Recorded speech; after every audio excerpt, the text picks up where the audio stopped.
Bom, este estudo é uma introdução do seminário Apocalipse. Na verdade, são 26 temas. Vão ser 26 semanas.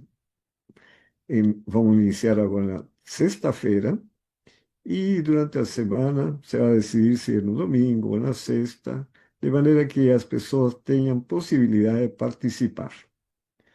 Mas hoje nós começaremos com uma introdução. Qual o propósito dessa introdução? Firmar nossa credibilidade nas profecias bíblicas. Porque nós estamos num tempo que muitas profecias do passado se cumpriram já. Então, vendo o cumprimento das profecias que foram dadas há 1000 anos, mais 1000 anos antes de Cristo, 500 anos antes de Cristo, já se cumpriram muitas delas. Então, isso nos dá uma confiança de que as profecias que ainda estão para se cumprirão com tanta precisão como foram aquelas que nós temos hoje na história. Temos o texto bíblico mostrando a profecia e os registros históricos confirmando que essa profecia já se cumpriu. Então, primeiro que nada, nós precisamos saber, lembrar que o cenário bíblico é um cenário da sequência de muitos impérios. O Império do Egito, isso foi um reino de 1500 a 1085 a.C., porque 1500 é a época de Moisés. Então, por isso que é importante iniciar nosso estudo com o Império Egípcio. A Síria, o novo império, foi de 883 a 612 a.C. Babilônia, o segundo império, de 612 a 538 a.C. A Média Pérsia, 538 a 331 a.C.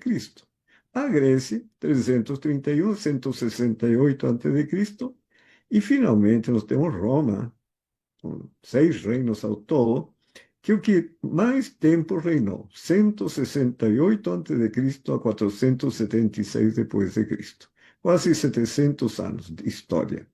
E existe um sétimo reino, e este reino será especial estudo neste seminário, pela sua importância na revelação profética para o tempo presente, que está relatado no Apocalipse 13, versículos 1 a 9. Mas isso será mais para frente.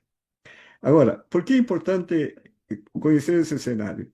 Porque em todo esse tempo, o Senhor sempre levantou um mensageiro, um profeta, começando com Moisés, na época do Egito, Davi, no mesmo período, 1000 anos antes de Cristo, Moisés foi 1500 antes de Cristo, Isaías, no tempo da Síria, 760 a 698 antes de Cristo, porque a Síria era um reino dominante na época. Jeremias, Ezequiel e Daniel foram no tempo de Babilônia. Estes homens estiveram anunciando a palavra do Senhor. Jeremias, 629 a 585 a.C. Ezequiel, 595 a 574. Daniel, de 603 a 534 a.C.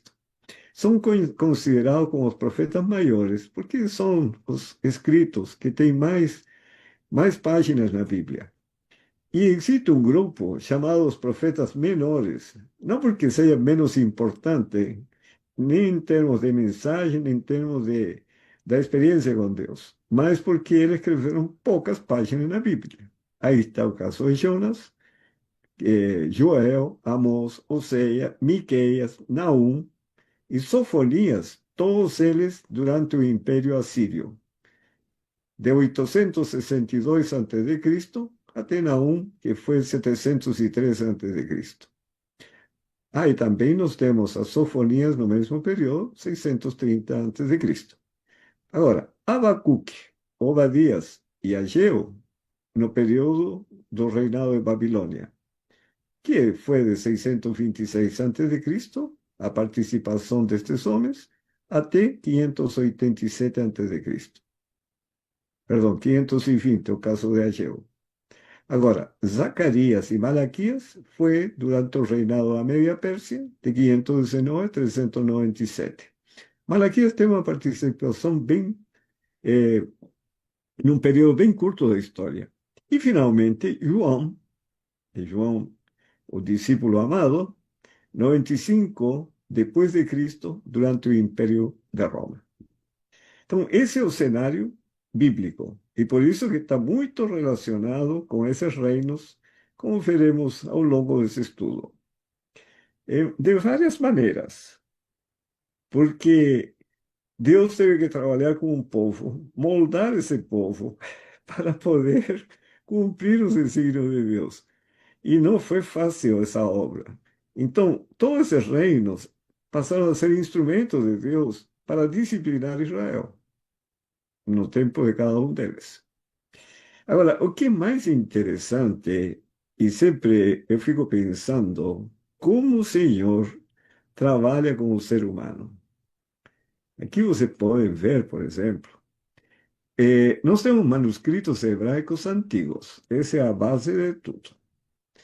Esses manuscritos foram usados para formar o chamado cânon do Antigo Testamento. Isso foi no tempo de Esdras, no quinto século antes de Cristo.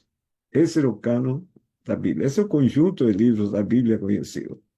Bom, passaram os anos, foi traduzido para o grego, que é a chamada Septuaginta, a versão dos 70. Isso aconteceu entre o terceiro e segundo século antes de Cristo. E essa Septuaginta vem até os nossos dias, que tem as traduções e revisões bíblicas recentes. É uma referência.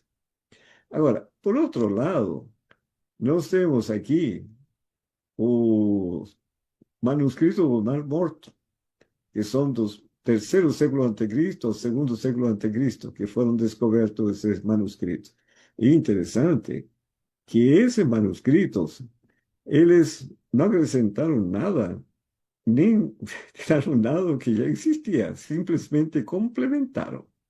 Agora, dessa Bíblia hebraica do tempo de Esdras, que é do século, o quinto século antes de Cristo, veio a Vulgata, que foi a tradução para o latim, na época de São Jerônimo, no ano 340, 420 depois de Cristo, e também as duas versões, a Vulgata e essa Bíblia hebraica, contribuíram para a Bíblia da Igreja medieval.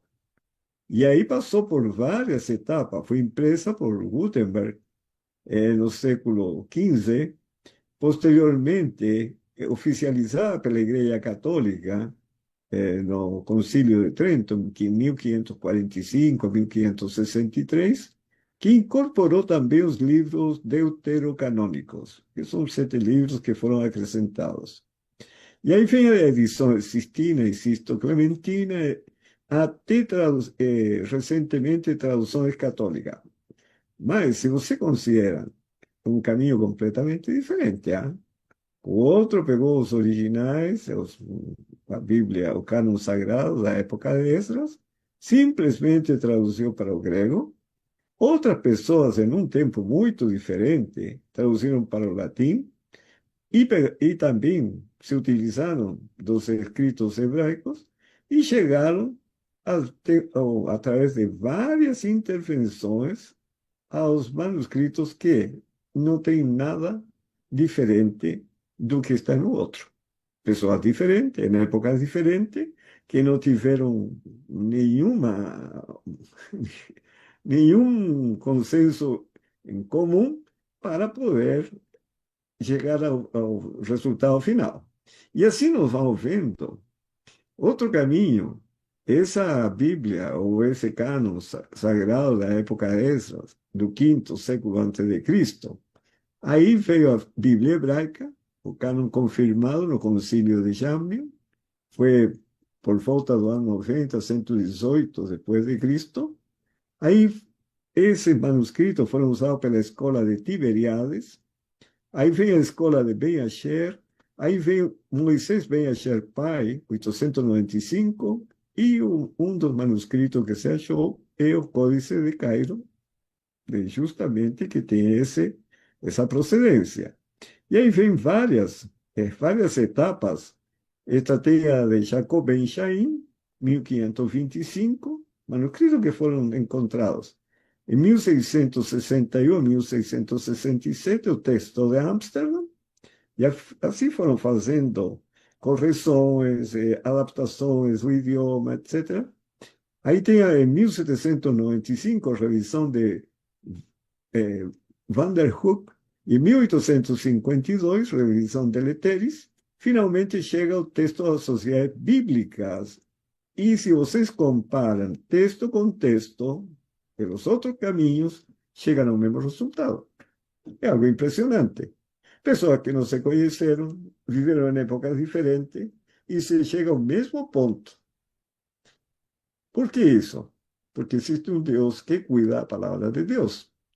E aí também, da escola Ben Asher, desse manuscrito, vem a Aaron Ben Moisés Ben Asher, que é o filho, 930, que é um dos escritos conhecido como Códice de Alepo, e desse Códice de Alepo chegamos à Bíblia de Quitéo, que Israel queria usar na época, 1959, não sei se isso mudou até agora, mas está também em concordância com os outros escritos bíblicos.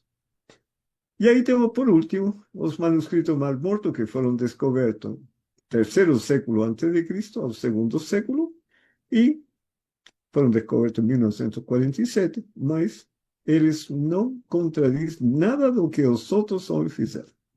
Me digam se o Senhor não está aí participando nisso aqui. É algo impressionante. Porque é como se lá na África encontra um manuscrito, começa a trabalhar para adaptá-lo às línguas atuais, aí na Europa encontra outro de uma época diferente e trabalha, no final chega até nós, compara um com o outro, não há diferença.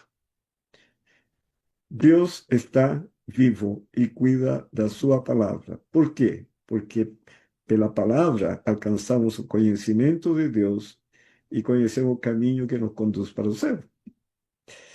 Bom, nós vamos ver agora, na história, como Deus foi confirmando a palavra profética. Porque para nós que vivemos um tempo de tantas informações, é difícil a pessoa simplesmente acreditar que escritos tão antigos fossem verdadeiros.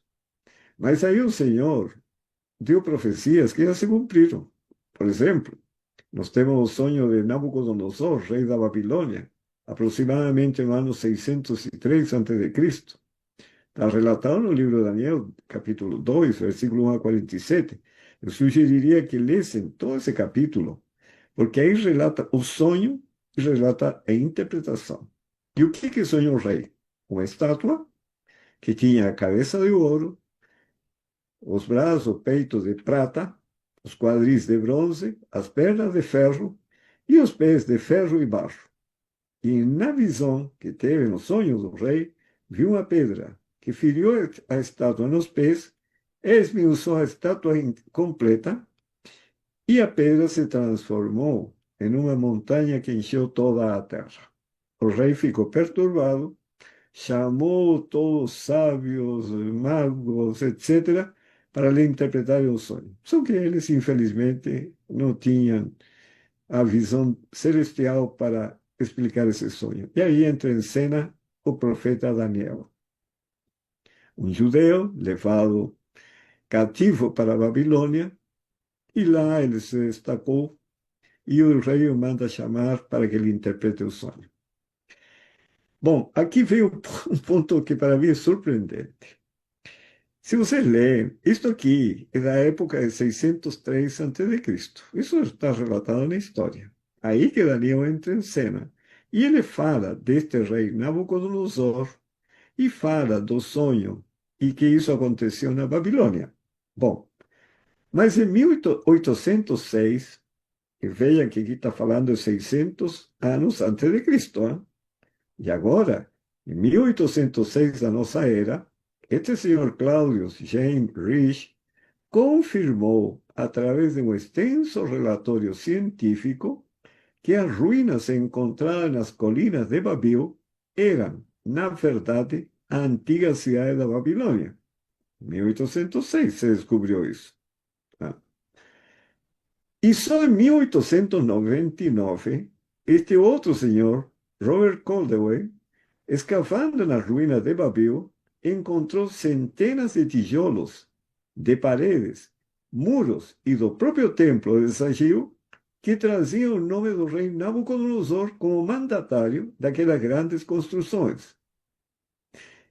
E em Daniel 4:30 está escrito assim: quando ele, admirando as maravilhas de Babilônia, onde estavam os jardins suspensos, que é uma das 7 maravilhas do mundo, ele diz assim: não é esta a grande Babilônia que eu edifiquei para a glória da minha majestade? Vocês podem ver que era um homem bem humilde, né? E ele deixou gravado nos tijolos da construção desse templo seu nome.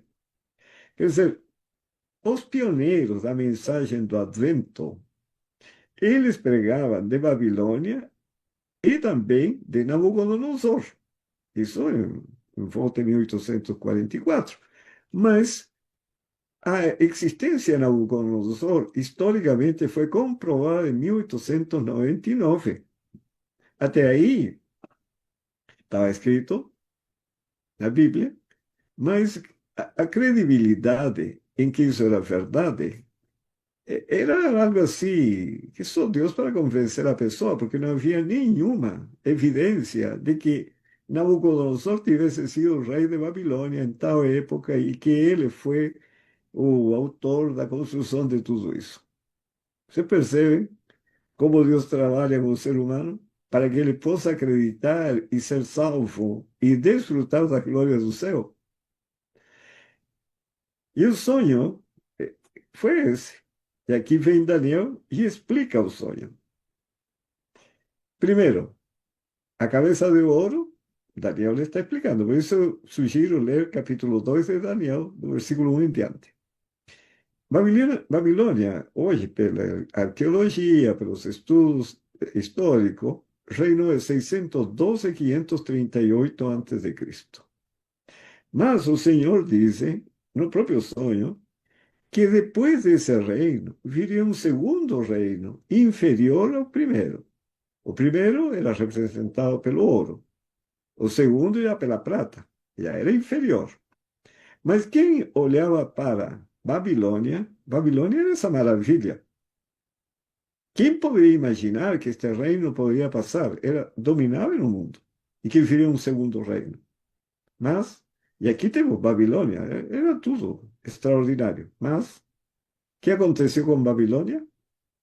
O profeta Isaías, na sua profecia, no capítulo 13, versos 20 e 21, diz: nunca jamais será habitada, ninguém morará nela.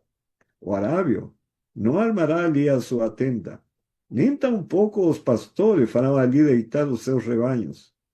Porém, nela, as feras do deserto repousarão. E o que sobrou em Babilônia? Exatamente isso aqui. Como o Senhor disse, Babilônia deixaria de existir e viria um segundo reino inferior à Babilônia.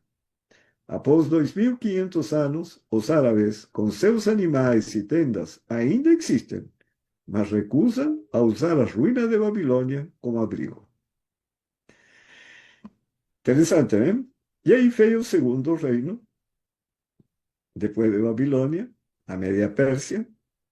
E a Média Pérsia, ele se levantou e o que ele fez? Secou o rio Eufrates, que dava acesso à Babilônia.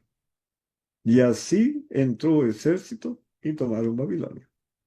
E aí se estabelece o segundo reino, que dominou o mundo do ano 538 a 331 a.C. Só que o Senhor disse que este reino passaria para outro reino inferior ainda. A prata passou para o cobre, tá? E mostrando que era um reino inferior ao anterior, assim como este foi inferior à Babilônia. E a Media Pérsia eram cidades fortificadas, inexpugnáveis, sabe? Mas o que aconteceu com a Media Pérsia? Sobrou só isso. E hoje, turistas vão, passeiam, tiram fotografias do que sobrou da Média Pérsia. E a Média Pérsia era um poderio mundial. Mas aí diz o Senhor que viria um terceiro reino, inferior ao anterior, que era a Grécia, do 331 a 168 a.C. E a Grécia é onde dominava as artes, a filosofia, todo o conhecimento estava na Grécia. Um país tremendamente culto e um país que dominava um território enorme. E o que aconteceu com a Grécia? Sobrou, foram as ruínas que hoje estão aí. E o Senhor diz que viria um quarto reino, representado pelo ferro, inferior ao anterior, que dominou 168 a.C. a 476 depois de Cristo. O Senhor diz, e exatamente aconteceu isso. E Roma, esse reino, poderoso exército, saía nas suas campanhas, dominava novos territórios, trazia escravos, trazia animais, plantas, pássaros, mostrando o poderio de Roma na conquista. E o que aconteceu com Roma? Como diz o Senhor, também passaria este reino. E sobrou isso que você vê aí. E esse reino se dividiria, que deu origem à Europa, no ano 476 depois de Cristo. E interessante, a profecia diz que seria com o barro e o ferro. Não se uniriam. E assim aconteceu. Quantos esforços dos países europeus, na época dos reinos, de se unir através de casamentos, sabe? Unir para se fortalecer, mas nunca conseguiram essa unidade. E até hoje, no mercado europeu, que apresenta certa unidade, mas em alguns aspectos econômicos, a moeda comum, etc., mas a unidade não existe. E assim, Roma dividida deu origem aos suevos, visigodos, francos, os érulos, os ostrogodos, alamanos, etc., e os vândalos norte da África. Mas o que mostra a profecia? No tempo destes reinos, que hoje aqui está Portugal, Espanha, aqui está Itália, Alemanha, enfim, todos os países da Europa. O que aconteceria depois deles? Aparece no sonho a pedra. Todos esses reinos irão desaparecer. Se eu observo na história, na sequência dos reinos representados pela estátua, sabe? Desde a cabeça de ouro representava a Babilônia. Aqui os braços e o peito de prata representava a Média Pérsia. Depois a Grécia e depois Roma. Finalmente Roma dividida, que é Europa, aparece a pedra. Se tudo isso se cumpriu, o que poderia me fazer pensar que isso não vai acontecer? Porque o sonho no sonho de Nabucodonosor, essa pedra esmiuçaria a estátua, não sobraria nada, e esta pedra se transformaria em um grande monte que encheria toda a terra. Não tem como desacreditar na palavra de Deus. Tenho todo um histórico que me demonstra, me comprova de que o que o Senhor diz que iria acontecer, aconteceu, apesar das evidências que eram totalmente contrárias. Quem olhava para a Babilônia era um reino eterno. E assim acreditava Nabucodonosor. Quem olhava para Roma, impossível. E assim para os outros reinos.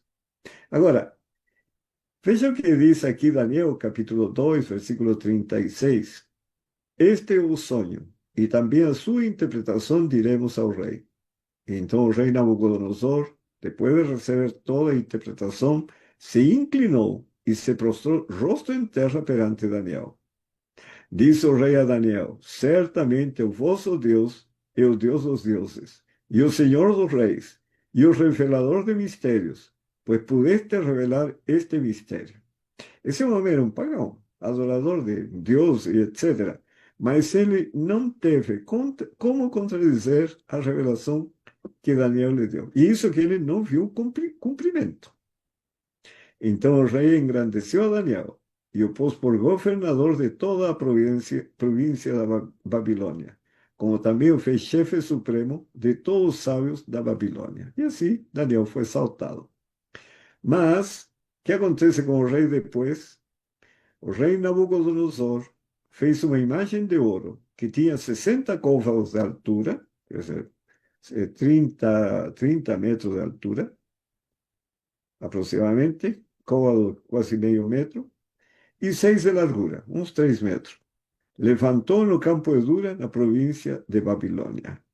O que Nabucodonosor quis dizer? Depois de ter sido convencido, ele diz: não, meu reino não passará nunca. Fez uma estátua de ouro, da cabeça aos pés. Mas Babilônia passou para a história, veio depois a Média Pérsia, passou para a história, depois veio Grécia e finalmente Roma, e Roma dividido, e todos vão passar para a história, porque aí aparece a rocha. E quem é a rocha? Bom, Deuteronômio, capítulo 32, versículo 4 diz: Eis a rocha, suas obras são perfeitas, porque todos seus caminhos são juízo.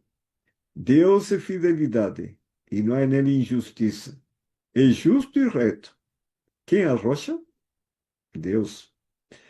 Deuteronômio 32, 18 diz: Olvidaste a rocha que te gerou, e te esqueceste do Deus que te deu ser? A rocha é Deus. 1 Samuel, capítulo 2, verso 2. Não há santo como o Senhor, porque não há outro além de ti. E rocha não há nenhuma como o nosso Deus. Ele se faz representar por uma rocha, porque uma rocha é um fundamento firme. Quem firma seus pés sobre a rocha nunca será abalado. E em 2 Samuel 22, versículos 2 a 4, diz: O Senhor é a minha rocha, a minha cidadela, o meu libertador, o meu Deus, o meu rochedo em quem me refugio, o meu escudo, a força da minha salvação, o meu baluarte e o meu refúgio. Ó Deus, da violência tu me salvas. A rocha é Cristo, como veremos a seguir. Segundo Samuel, capítulo 22, versículo 47. Vive o Senhor, e bendita seja a minha rocha. Exaltado seja o meu Deus, a rocha da minha salvação. Cristo. E Isaías 44, 8 diz: Há outro Deus além de mim? Não, não há outra rocha que eu conheça. Este Jesus é pedra rejeitada por vós, os construtores, que foram palavras para os judeus da época, que são relatadas no livro de Atos 4:11, a qual se tornou a pedra angular, que é Cristo. Este Jesus é a pedra rejeitada. E quando nós vemos a pedra, quando atinge os pés da estátua e esmiuça toda a estátua, o que nos diz isso? Que na vinda de Cristo o mundo acaba. Agora, é isso que preocupa as pessoas, porque pensam que o Apocalipse é uma mensagem de destruição. Não é, não.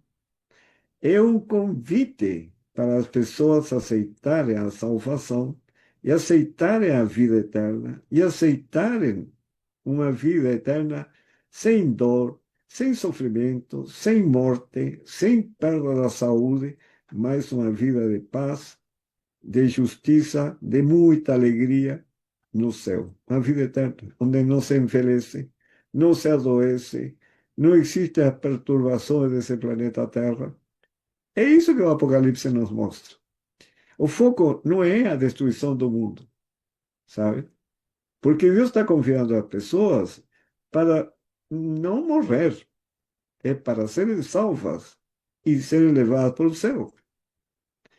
Y en 1 Corintios, capítulo 10, verso 4, el apóstol Pablo dice, y bebieron da misma fonte espiritual, porque bebían de una pedra espiritual que os seguía, y a pedra era Cristo. Então fica bem, muito bem, é, bem definida quem é a pedra. Não há como duvidar que a pedra de Daniel não seja Cristo. Agora, do mesmo modo como Deus nos tem desdobrado o futuro às nações, revela-nos também o plano da redenção. O que é o plano da redenção? É a restauração da imagem de Deus na alma humana. Se conhecem, por acaso, alguma pessoa egoísta, invejosa, ciumenta, cobiçosa, orgulhosa? Eu acho que conhecem. Pessoas iracundas que se iram, violentas, agridem. Existe nesse mundo. Essas pessoas, e todos nós, porque todos nós temos um componente, um pouco disso, um pouco daquilo, outros têm muito, e por isso aparece assim de forma clara essas deficiências de caráter. Todos nós precisamos ser restaurados para podermos habitar com Cristo pela eternidade. E aí entra o plano da redenção. Tá? São mais de 300 passagens bíblicas concernentes à primeira vinda de Jesus. Tudo isso é história. Está as profecias, como nós vamos ver agora, e está a história que confirma as profecias, mostrando aspectos do seu nascimento, vida, morte na cruz, sua ressurreição e, finalmente, sua ascensão ao céu. Segue alguma delas. O que diz Isaías? Isaías anunciou o ministério de João Batista, que anunciou a obra de Cristo aqui na terra. Em que ano ele fez isso? Isaías anunciou isso, 760, 698 a.C. Quer dizer, antes de aparecer João Batista na história, mais de 700 anos depois, acontece, e Isaías anunciou 700 anos antes. Você percebe? Quer dizer, João Batista é uma pessoa histórica. Ele viveu esse mundo, os relatos históricos estão na Bíblia. E Isaías anunciou que isso aconteceria 700 anos antes. Isaías 40, versículo 3, diz, vós o que clama no deserto, preparai o caminho do Senhor, endireitai no ermo, vereda ao nosso Deus.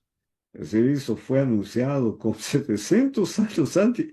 E João, ele entendeu perfeitamente que se referia à sua pessoa. E quando ele pergunta, que vós o que clama no deserto, se identificou com o texto de Isaías. Malaquias também prediz esse respeito. Quando? Quase 400 anos antes de Cristo. Eis que eu envio o meu mensageiro, que preparará o caminho diante de mim. De repente virá ao seu templo o Senhor, a quem buscais, o anjo da aliança, a quem vós desejais, eis que ele vem, diz o Senhor dos Exércitos. Isso tem Malaquias 3, versículo 1. Miqueias anunciou que o nascimento de Jesus seria em Belém. Isso foi anunciado 750, 710 a.C. E em Miqueias capítulo 5, verso 2 diz, e tu, Belém Efrata, e Cristo nasceu em Belém, pequena demais para figurar como grupo de milhares de Judá, de ti me sairá o que há de reinar em Israel, e cujas origens são desde os tempos antigos, desde os dias da eternidade.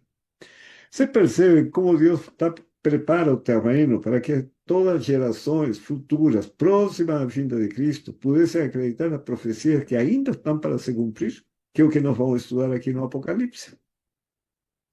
Isaías predice que nasceria de uma virgem, 760, 698 a.C. Em Isaías 7, versículo 14, diz, portanto, o Senhor mesmo vos dará sinal. Eis que a virgem conceberá e dará à luz um filho, e lhe chamará Emanuel, Deus conosco. Não é maravilhoso? Daniel predice a data do batismo e a morte de Jesus a partir do decreto da reconstrução de Jerusalém, que está relatado em Esdras, capítulo 6, versículo 14, e capítulo 7, versículos 12 e 26, correspondente ao ano 457 a.C., quando Artaxerxes, rei da Pérsia, autorizou a conclusão da reconstrução do templo e dos muros da cidade de Jerusalém. Isso está relatado em Daniel, capítulo 9, 21 e 27. Quando aconteceu isso? 603 a 524 antes de Cristo. E nós vamos estudar essa profecia. Cristo realmente cumpre tudo isso aqui. A data que foi batizado, a data que ele foi morto na cruz. É muito interessante essa profecia que nos dá assim uma confiança completa de que as profecias, ainda para se cumprir no futuro, se cumprirão tão certamente como as que já estão relatadas na história.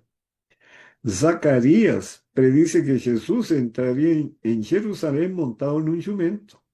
Quantos anos antes? 519, 487 a.C. Em Zacarias 9:9 diz: Alegra-te muito, ó filha de Sião. Exulta, ó filha de Jerusalém. Eis que aí vem o teu rei, justo e salvador, humilde, montado em jumento, num jumentinho, cria de jumenta. E isso aconteceu, está relatado na Bíblia. Zacarias 11, 12 a 13 predice que Jesus seria traído por 30 moedas de prata. Quando foi isso? 519, 487 a.C. Eu lhes disse: se vos parece bem, dai-me o meu salário. E se não, deixai-o. Pesaram, pois, por meu salário 30 moedas de prata. E então o Senhor me disse: arroja isso ao oleiro, esse magnífico preço em que foi avaliado por eles. Tomei as 30 moedas de prata, que era o preço de um escravo, e as arrojei ao oleiro na casa do Senhor. Bom, o que aconteceu na história, realmente? Quando Judas, ele sentiu um remorso, porque ele esperava porque ele o denunciou, que Cristo se livraria, e confiava nisso. Mas quando viu que tudo ia se encaminhando para a morte de Cristo, ele chegou lá no templo e falou para os sacerdotes. E o sacerdote disse: isso é problema teu, não é nosso. E ele lançou a moeda dentro do templo. Aí as 30 moedas que ele recebeu justamente por trair o Senhor Jesus. Aí os sacerdotes falaram entre si: bom, não podemos colocar esse dinheiro no cofre do templo. E compraram o terreno do oleiro, que era vizinho, para cemitério. Isso está na história. Então se cumpre perfeitamente o que Zacarias predisse, como seria traído, pelo valor que foi traído, sabe? E qual foi o destino do dinheiro. E tudo aconteceu dessa maneira. Davi e Isaías predisseram que Cristo morreria na cruz. Quando Davi predice isso? 1000 anos antes de Cristo. Ele diz assim no Salmo 22, verso 16: Cães me cercam, uma súcia de malfeitores me rodeia, transpassaram-me as mãos e os pés. O que aconteceu com o Senhor Jesus? Foi pregado na cruz, tanto os pés como as mãos. E Isaías predice entre os anos 760 e 698 a mesma coisa. Isaías 49, 16 diz: Eis que nas palmas das minhas mãos te gravei, quando ele foi pregado. Interessante, né? Davi predice que suas vestes seriam repartidas e que sua túnica seria sorteada, que é o que aconteceu, os relatos dos evangelhos confirmam. Isso quando foi dito? 1000 anos antes de Cristo. No Salmo 22, verso 18 diz: Repartem entre si as minhas vestes, e sobre a minha túnica deitam sortes. Não é impressionante? Davi predice que ele beberia vinagre na sua agonia, 1000 anos antes de acontecer. E em Salmo 69, verso 21, diz: Por alimento me deram fel, e na minha sede me deram a beber vinagre. Moisés predice ao celebrar a primeira Páscoa, símbolo do sacrifício de Cristo na cruz, que seus ossos não seriam quebrados. Davi fez a mesma predição. 1500 anos antes de Cristo foi Moisés. Davi, 1000 anos antes disso acontecer. Veja o que diz Moisés en Éxodo 12:46. O cordeiro há de ser comido numa só casa.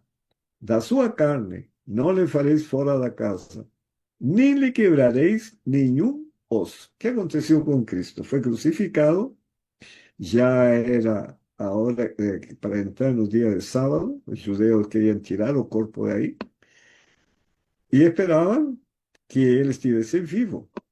Para acelerar a morte, quebravam os ossos das pernas. Mas Cristo já estava morto. E eles simplesmente furaram o lado e aí diz que escorreu água e sangue. Não quebraram os ossos como era costume fazer para acelerar a morte do crucificado. E no Salmo 34:20, Davi escreveu: Preserva-lhe todos os ossos, nenhum deles será quebrado. As profecias mostram de antemão o que vai acontecer, para que nós possamos crer no que ainda terá que acontecer. Segundo, para afirmar nossa fé na palavra de Deus, não somente nas profecias, mas em tudo. Porque a palavra de Deus é vida, é espírito, é o que transforma o ser humano. Por isso o Senhor Jesus diz: Não só de pão viverá o homem, mas de toda a palavra que procede da boca de Deus. Ele também diz: As palavras que vos tenho dito são espírito e são vida. Para nós termos uma vida que nos adeque à vida que existe lá no céu, precisamos receber a palavra. Mas para isso eu tenho que crer. E como crer? Aí as profecias já me mostram que o que Deus falou se cumpre. E tudo que ainda está para se cumprir, se cumprirá. Davi predice que ressuscitaria dos mortos. ¿Cuánto? 1000 anos antes de Cristo. O Salmo 16, verso 9 e 10 diz: Alegra-se, pois, o meu coração, e o meu espírito exulta. Até o meu corpo repousará seguro, pois não deixará a minha alma na morte, nem permitirás que o teu santo veja corrupção. Não deixará minha alma na morte. Agora, por que tanto detalhe em torno da vida, morte e ressurreição do Salvador do mundo? Certamente, porque assim ninguém poderia dizer: Eu não sabia que esse Jesus que foi crucificado era o Cristo, o Messias, que havia de vir. Você não tem como negar essa realidade. Que os profetas falaram com muita antecedência, mas muita antecedência mesmo, são séculos. E tudo se cumpre conforme a palavra de Deus. Apesar de todas as profecias acerca da primeira vinda de Cristo, Deus, vendo a ignorância e indiferença do povo, dos seus príncipes e sacerdotes, em relação a tão grandioso acontecimento, enviou seus anjos a anunciar o nascimento do Salvador do mundo. Isto os anjos fizeram os magos do Oriente, quer dizer, homens que não tinham nenhuma ligação com o povo de Deus, que buscavam compreender as Sagradas Escrituras, e a um grupo de pastores de ovelhas que aguardavam o Messias, conforme relatado no Evangelho de São Lucas, capítulo 2, versículo 8 a 14, e São Mateus, capítulo 2, versículos 1 a 7. Então, Deus sempre cumpre seus propósitos, e nós temos que aproveitar, sabe, as oportunidades, privilégios que o Senhor nos concede para conhecer as verdades que curam a alma. Todo mundo quer ter saúde. A palavra de Deus mostra como ter saúde. Todos querem ter paz. Todos querem ter alegria, esperança. A palavra de Deus concede isso. Agora, o mesmo acontece hoje. Estamos no limiar do maior acontecimento da história do mundo. A segunda vinda do Senhor Jesus Cristo em grande glória e majestade. E quem sabe disto? Existen mais de 2.500 passagens bíblicas que nos mostram com clareza o último capítulo da história da humanidade. Estas são apenas duas delas que estão no Apocalipse. Apocalipse 1,7 diz: Eis que vem com as nuvens, e todo olho verá, até quantos o transpassaram, e todas as tribos da terra se lamentarão sobre ele. Certamente, amém. Mas não é o que Deus quer que aconteça. Quer que as pessoas o recebam com muita alegria, porque a vinda de Cristo é vida eterna, é vida plena. Então, o que ele espera? Que as pessoas ouçam, usem a história do passado, como ela foi predita com séculos de antecedência. E quando leem esse texto do Apocalipse, es que vem com as nuvens e todo olho verá, a pessoa se alegrar e esperar esse dia. Porque ele não vem com o propósito de destruir pessoas. Ele vem com o propósito de acabar com o pecado. Mas eu não posso ficar agarrado ao pecado, porque senão vou perecer junto com o pecado. O que eu preciso, justamente a função do evangelho, por meio do plano da redenção, me separar do pecado. O que falou João, o apóstolo, quando se aproximava do Senhor Jesus, depois do batismo, diz: Eis o Cordeiro de Deus que tira o pecado do mundo. Ele veio com esse propósito. Nos dá liberdade da escravidão do pecado. E o que é o pecado? A desobediência à palavra de Deus. A palavra de Deus é vida, a pessoa desobedece, o que vai colher? A morte. E veja o que diz agora em Apocalipse 22, versos 20 e 21.